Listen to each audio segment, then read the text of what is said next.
We have great access to justice programs and initiatives, but they just haven't been enough to support the demand of the almost 80% that are self-represented.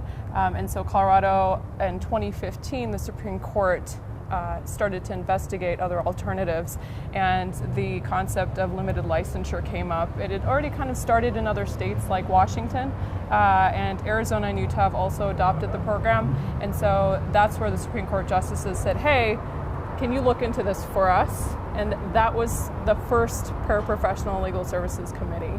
And they came back with recommendations for landlord-tenant law, and the Supreme Court said, I don't think that that is where our focus should be. I think family law needs a little bit more attention.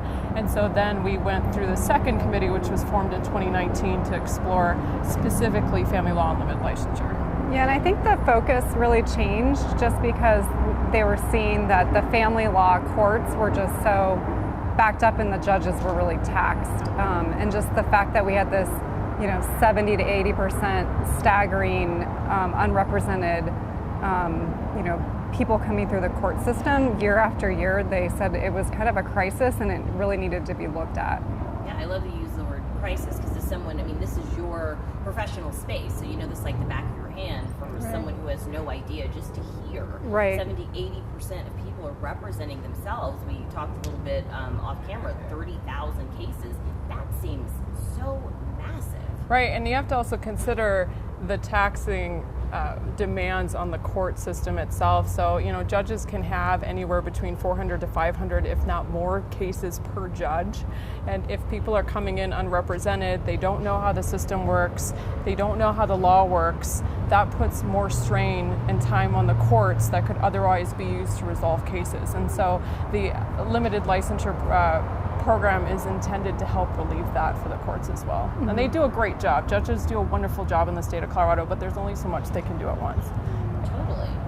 What kind of outcomes do you see when people represent themselves compared to if they had the ability or the means to hire even you? I would say that, especially in the family law context, like if you have children, you're going to be co-parenting with that other parent for like if you have a young child through age 18.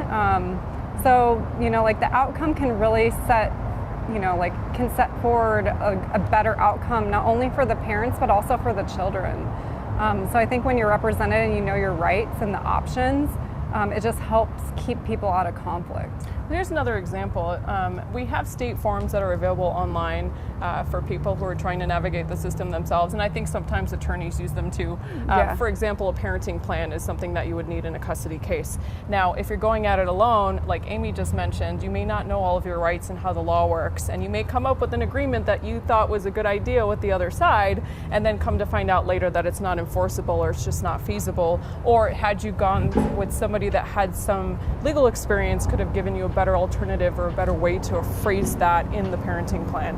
So it helps to have somebody that knows the system to help you get to where you need to be. And I would say another example, just for people that don't have children going through a divorce, would just be when you file a petition for divorce, you have to check certain boxes, and there's one for spousal maintenance or alimony that you have to check, and if you don't check that box, then you waive your right to seek that. So it's something as simple as that, where an LLP could come in and advise you, you want to file for divorce, here's the boxes that you need to check.